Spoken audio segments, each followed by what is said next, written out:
like the content we bring you about the heavy metal world, please like, subscribe, and comment to help us grow the channel.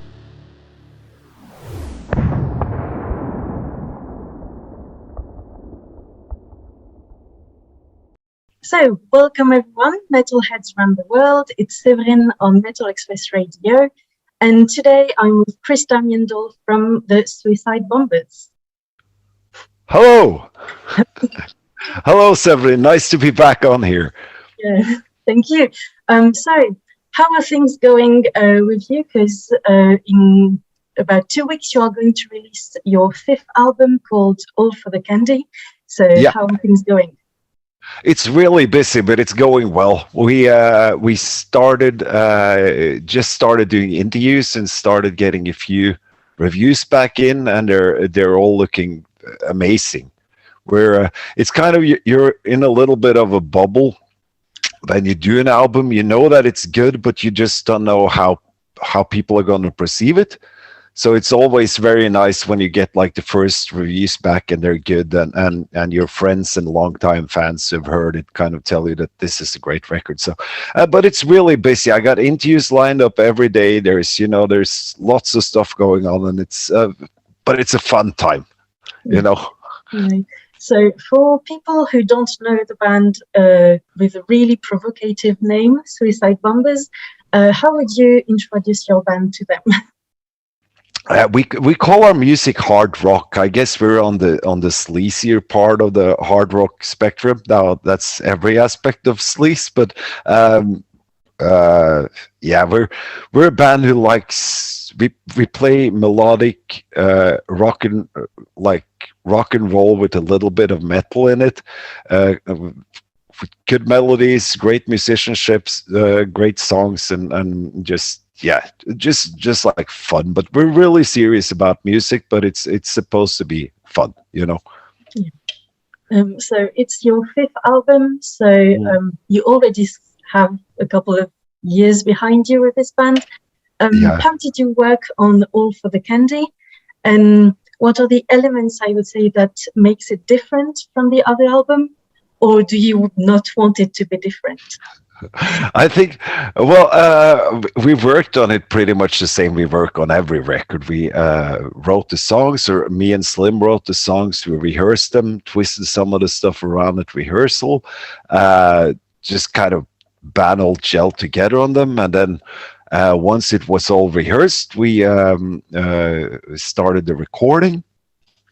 We usually record on top of each other, so there's drums first, and then there's bass, and then guitar, and stuff like this. And we record remotely, means a lot of the recording is done at home, but we're also lucky that our bass player C Slim has a proper studio, so we can do the drums there, and we can we also did the backing vocals. We're not the kind of band who change our style completely with each record. I think that works for like Madonna and David Bowie and some of those people, but for rock bands, I think usually it can work for a little bit, and then you kind of lose everything that was cool about you in the beginning, and you start losing your fans. And I'm more into like not necessarily the music, but like the style of bands like AC/DC, Motorhead, Ramones, bands that just that just kind of grow within what they've always been doing, and that's what we do as well. We for me, it was always a goal that if you put on the new Suicide Bombers record, or you hear the new single on the radio, you're gonna know that it's Suicide Bombers right away. And that's not the same as to say that we don't progress, because we always do that. We have done some small changes with the recording this time, which has I think it's been vastly successful. It means that this album is probably tighter than any of our other records, like performance-wise. We also, especially I think me and our lead guitarist Stevie Tisa, really pushed ourselves. I have the highest range of singing I ever had on this record, and I had to get a vocal coach to kind of be able to do it, but I can do it pretty well now. And I was just like, well, why the fuck did I do this, And Stevie kept pushing and pushing his solos until it was just like a million notes a second, and sometimes we just had to tell him that could you slow down these couple of things a little bit? But all in all, he's one of the best guitar players around, so it's amazing. But we done some things that are a little different, and we always do that as far as songwriting goes as well. We have one song on this record that's a semi ballad, like an epic. The last song is 7 minutes and 16 seconds, I think, and it starts off as a ballad and then moves into this metal part, and then has a couple of breakdowns, and then it ends in this big major chord thing with a symphony and stuff like this, and that's something that we could never have done on the first record. We also have a couple of things on this album that's a little more blues based, I think. But all in all, it's just, new songs, same formula, or not really formula, but same band, same type of music, Yeah, but in terms of sound production and quality, I think it's much better and it's step up from the other album. I've only listened to the other album on streaming platforms, so there's always sort of quality depending on the connection. But with the CD, this one, the voices and the soli and everything is really sharp and clear, and they're really kudos for that. It's great. Thank you. I think we had that. We've been lucky enough to have that with each of our records. We had like the first record sounded pretty good when it came out, and it still does to me. But the second one sounds better than the third. The fourth one was a really high step up, and now we have another high step up. I think the thing for me personally that I really like with this new one is the lead vocal production. I think that's a lot better than it's ever been, and it's. My voice is kind of more naked, so I'm a little self-conscious about that. But it sounds really good. We had Trond Holter. His stage name is Teeny. He's the lead guitarist from the Norwegian band Wigwam, who's doing pretty well now because of the Peacemaker series and stuff. We had him mix it. So he mixed the whole thing, and then we had Maria Maxwell, who usually does our intros and who mixed a lot of our records in the past, did the mastering with her friend Rachel. That was crucial as well. We wouldn't have gotten that sound if they didn't master it. So Trond and Maria and Rachel really kicked ass on this, and then it was of course us complaining in the background, louder bass, louder this. But it turned out really good. I'm really happy with it. Yeah. So a few days ago, you released the first single of the album, which is called Dynamic Voice. What were sort of the influences for this song? Because the first riff really reminded me of Black Sabbath, the song Die Young from the Dio era. It's on the album Heaven and Hell. Is it like an influence on this album or not at all? Not at all. No. I always enjoy that when people say to me that this sounds like something like this or this or, and I always usually just say thank you, because I don't really care as long as they like what they're comparing us to. It's a compliment. Yeah.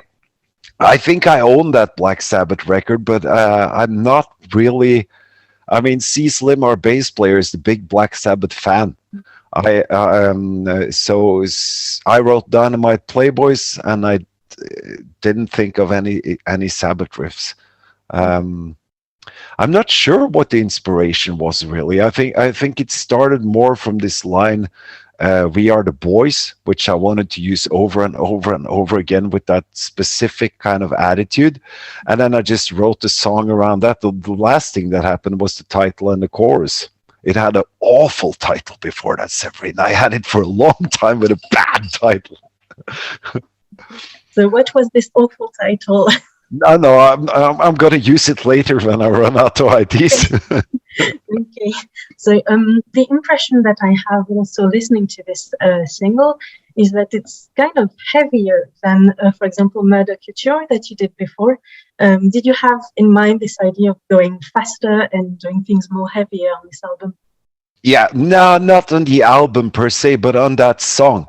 I think I wanted to do 200 beats per minute because we had never done anything that fast, and also because our drummer Lyle Starr he's really simple like that. He likes to play the fast songs, So it's like if you got two songs and you already know which one he likes. It doesn't matter if the song is shit, but if it's faster, he will like that more. So I just figure I'll make him really happy now, and I'll write the fastest song we ever did. I'll have a complicated, or for me, complicated drum intro, and I will just take it from there. And he, of course, really loves the song, but it came from the line "We Are the Boys" and then the tempo. That was the main thing, and then I just needed to put stuff together that I could actually play and sing at the same time in that tempo. And also because most of the faster songs that we have had in the past have not been singles. They've been good songs, but they've been album tracks, and I wanted to see, could I do like a really fast song and still make it a Suicide Bombers single? Is that possible? So it's kind of like these small dumb challenges you make for yourself just to kind of pin it on something when you're writing a song. Okay. I also wanted to talk about your attitude on stage, all the things, the aesthetics that goes with the band. Great provocation. I mean, you're sort of embodying the sex, drugs, and rock and roll ideal of the last century. How do you deal with this sort of this attitude and today's society, which is sometimes much more restrictive than it was in the 80s? It's different. I have to tell you, like when we. We're just us, right? So we're the people we are regardless. And if you get to know us, we're really nice guys and fun to party with. It's sex, drugs, and rock and roll. Nobody could ever say no to a party like that. But it's but it's gotten, like, I think I can't remember when I opened like the Facebook page on the band. That was probably like 2010 or something like this.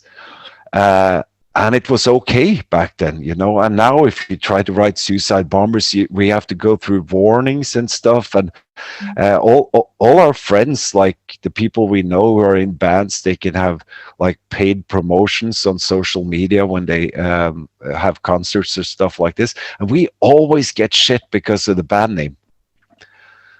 I don't know if we have much trouble with it. We had some, and then it's of course the hat and stuff like this. So it's, I think we're just having fun, And I mean, it's Black Sabbath, Anthrax, Dead Kennedys, Sex Pistols. There are so many great band names that aren't,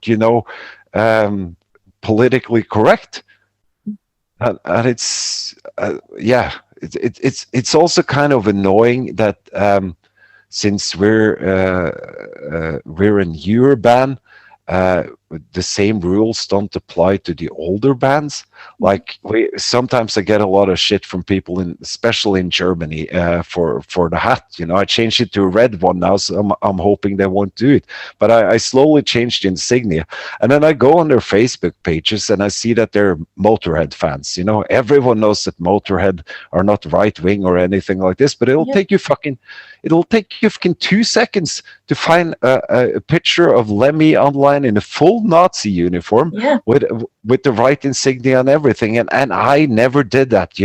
For me, it's just I'm the ultimate rock and roll villain, and this is the Sleaze Führer hat. It's got nothing to do with anything, but I need black to make an outfit. So now I have a red one. So we basically, I don't think that the people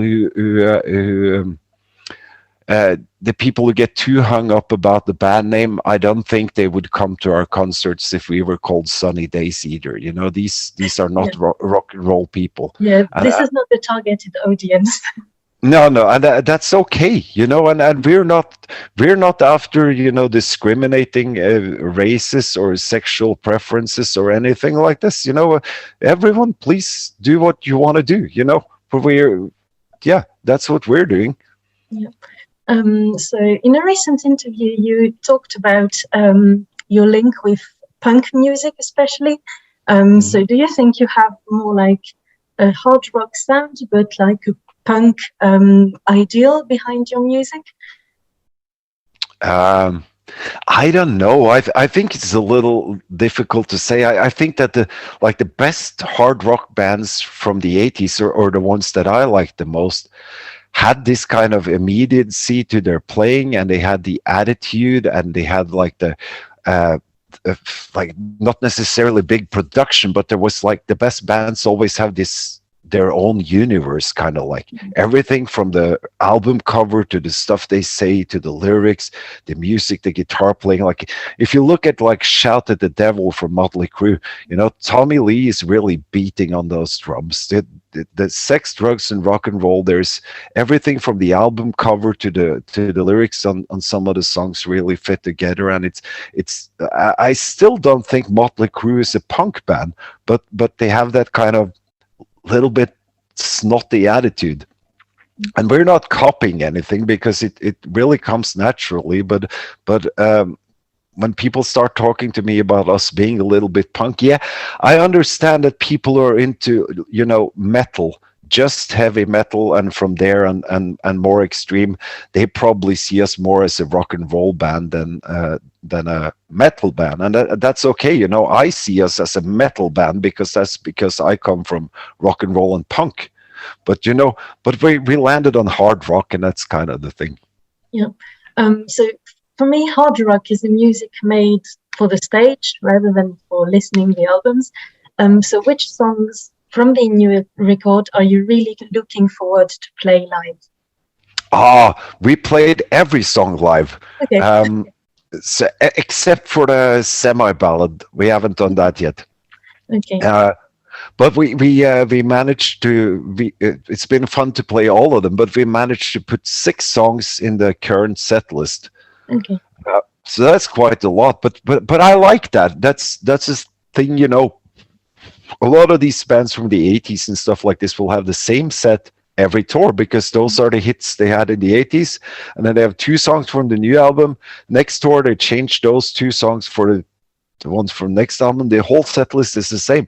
We like to do as many songs from the new record as we can possibly squeeze in there, and then we of course have to do all the most loved ones from the other ones as well, without the set becoming too long. So it's getting really difficult, but we managed to squeeze 6 songs in there, and I'm looking forward to playing everyone but one of them. Okay.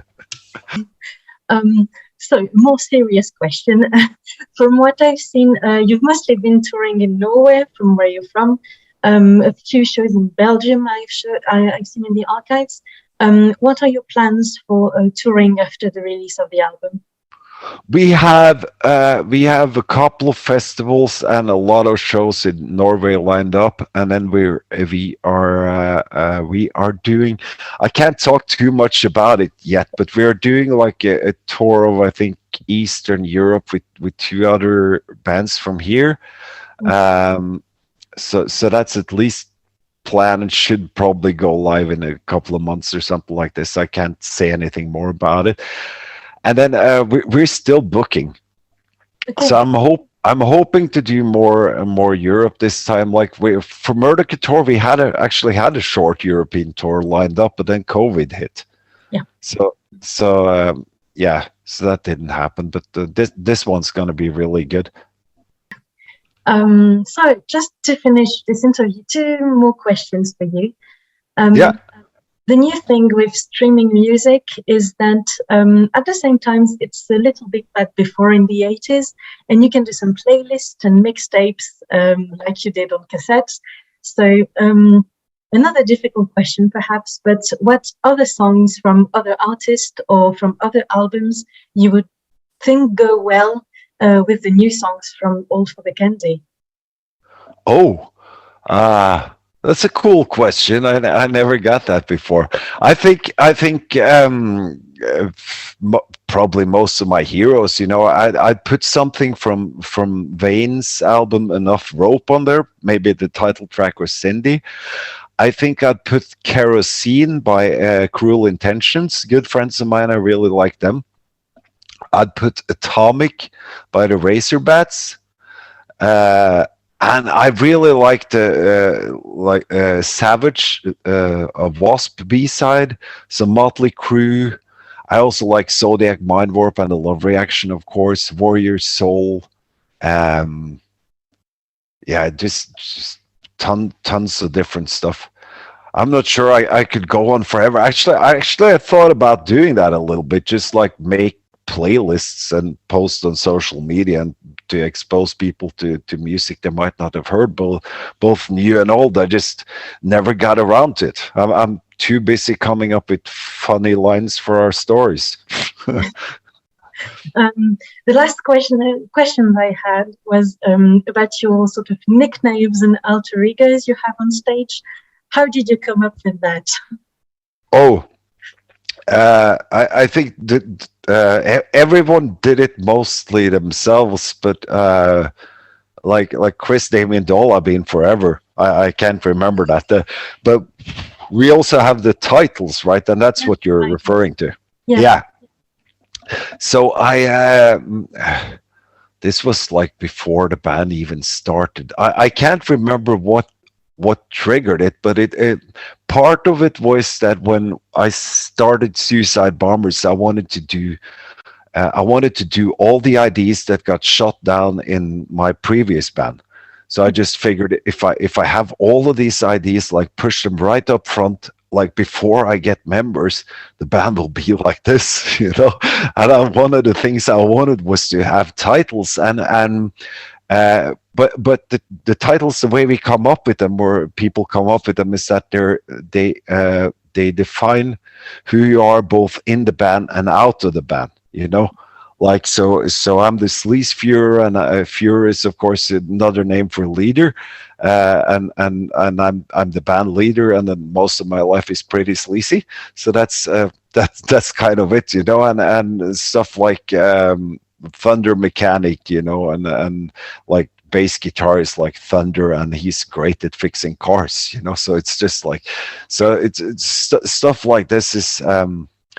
So it's fun. I mean, it's a little more work to change members when you're in the Suicide Bombers than if you're just in some other band, any other band. But it's fun to come up with these things because you kind of lock it more together. Okay. So just to finish this interview, thank you very much for speaking with me. And could you please just remember our listeners what are the next important events for Suicide Bombers? On the 2nd of February, that's like next week. That probably said ding here. On the 2nd of February, that's next week, the full album will come on all streaming platforms. And then on the 10th of February, we have our release party in Oslo at Rockin'. For those who are there, I think the tickets are selling fast, but there's probably still a ton of tickets available. And then we go around playing mostly Norway after that, at least until the summer. And then we do Europe in the autumn. We are also working on 2 more music videos that are nearly done. So those will be, there's lots of stuff happening. I encourage people to follow us on your favorite streaming platform. That shit's more important than you know. And also just follow like Suicide Bombers official on Instagram and Suicide Bombers Music on Facebook, and you'll get all the important information then. Okay, so thank you very much. This was Séverine and Chris Damien Doll on Metal Express Radio. Thanks for tuning in. Thank you for having me, Séverine, and thank you, Metal Express. You've been really good to this band. Thanks. If you like the content we bring you about the heavy metal world, please like, subscribe, and comment to help us grow the channel.